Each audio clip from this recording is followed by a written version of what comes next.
உலக மகளிர் தினத்தை முன்னிட்டு 2025ஆம் ஆண்டின் மகளிர் தினம் மார்ச் 8ஆம் தேதி கொண்டாடப்பட்ட நிலையில் இருந்தாலும் தொடர்ந்து நம்முடைய மாண்புமிகு முதலமைச்சர் அவர்கள் கழக ஆட்சி ஏற்படுத்திய முதல் தொடர்ந்து மகளிருக்கான பல்வேறு திட்டங்களை செயல்படுத்தி வருகிறார்கள். ஒரு குடும்பத்தில் இருக்கக்கூடிய ஒரு மகளிர் எந்த அளவுக்கு தன் வீட்டை விட்டு வெளியில் சுயமாக தன்னுடைய பாதையில் நிற்க முடியும் அப்படின்ற ஒரு முன்னெடுப்பை நம்முடைய தமிழகத்தை ஒரு முன்மாதிரியாக பிற மாநிலங்களுக்கு நம்முடைய மாண்புமிகு தமிழ்நாடு முதலமைச்சர் அவர்கள் வழிநடத்தி வருகிறார்கள். அந்த வகையில் உலக மகளிர் தினத்தை முன்னிட்டு இன்றைக்கு சென்னைக்குட்பட்டு 50க்கு 50 என்ற வகையில் 200 மாமன்ற உறுப்பினர்கள் இருந்தால் அதில் 101 பெண் மாமன்ற உறுப்பினர்களுக்கு வாய்ப்புகளை நம்முடைய மாண்புமிகு தமிழ்நாடு முதலமைச்சர் அவர்கள் வழங்கியுள்ளார்கள்.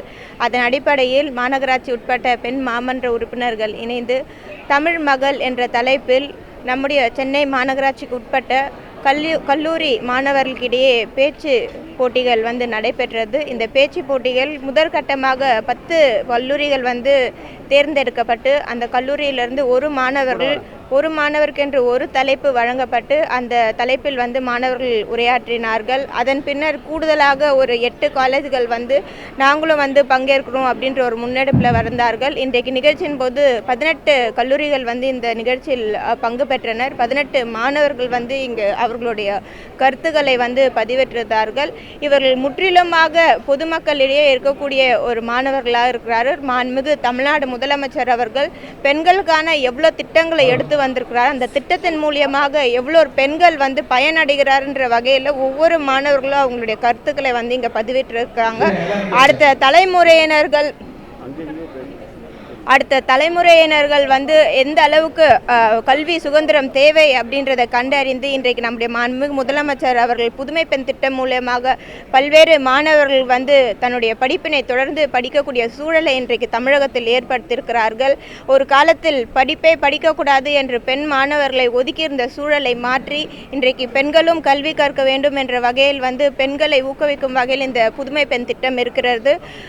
அடுத்த ஒரு 10 ஆண்டுகள் 5 ஆண்டுகள் அது 15 ஆண்டுகள் பின்னர் நாம் பார்த்தோம் அப்படின்னா 15 ஆண்டுகள் பின்னு நம்ம பார்த்தோம்னா அனைத்து பெண்களுமே கல்வி கற்றவர்களாக இருப்பார்கள். நம்முடைய அடுத்த தலைமுறையிலே நம்முடைய கல்வி கற்ற ஒரு பெண்களாக இருக்கக்கூடிய இருப்பார்கள். ஒவ்வொரு பெண் ஆண்டர்பிரினர்ஸ் உருவாருவார்கள். இன்றைக்கு இங்கு முன்னாள் நீதிபதிகள் இங்கு சிறப்புரையாற்றினார்கள். அப்புறம் ஃபெமைன் நிறுவனத்தின் கோமதி மேடம் அவர்கள் இங்கு சிறப்புரையாற்றினார்கள்.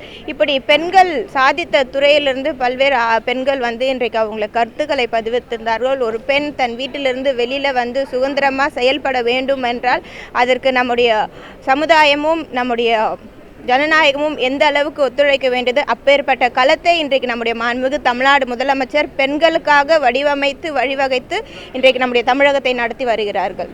மேம், சென்னையை தொடர்ந்து இப்போ சென்னையில் தமிழில் பேர் பலகை இருக்குன்னு சொல்லி நம்ம ஒரு அறிவித்தல் கொடுத்தோம். அதுக்கு 7 நாள் கெடு கொடுத்துருக்கோம். இப்போ அந்த பணி எந்த லெவலில் போயிருக்குது, அதை தொடர்ந்து இப்போ புதுச்சேரியிலே இந்த அறிவிப்பு வெளியாக முதலமைச்சர் அறிவிச்சிருக்காங்க. அதை பற்றி தமிழ் என்பது நம்முடைய தாய்மொழியாக இருக்கிறது. சென்னையில் இருக்கக்கூடிய அனைத்து பகுதிகளுமே பேர் பலகைகள் தமிழில் இருக்குமாறு அறிவித்திருக்கோம். அதற்கான டைம் லிமிட்டும் நம்ம கொடுத்துருக்கோம். ஒவ்வொரு படியாக தமிழில் பேர் மாற்றம் பண்ணியிருக்கிறார்கள். அடிஷ்னலாக வேணும்னா கீழே சின்னதாக ஆங்கிலத்தில் போட்டிருக்கலாம் அப்படின்றத நாங்கள் தெரிவித்துட்டோம். ஆனால் தமிழில் கண்டிப்பாக பேர் பலகைகள் இருக்க வேண்டியது கட்டாயப்படுத்தியிருக்கிறோம்.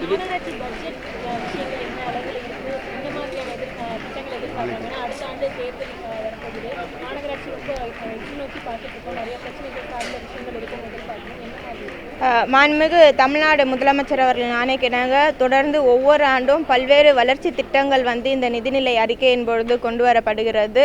நாளைக்கு பெருநகர சென்னை மாநகராட்சி நிதிநிலை அறிக்கை தாக்கல் செய்ய இருக்கிறோம். இதில் அதிக வளர்ச்சி திட்டங்களும் முக்கியமாக பள்ளி குழந்தைகளுக்கு தேவையான வசதிகளும் ஸ்கில் டெவலப்மெண்ட்டோ இந்த மாதிரி விஷயங்களில் அதிக முக்கியத்துவம் கொடுத்துருக்கிறோம். நாளைக்கு பட்ஜெட் நிறைவேற்ற பிறகு கண்டிப்பாக பொதுமக்களிடையே நல்ல வரவேற்பை பெறும். Okay.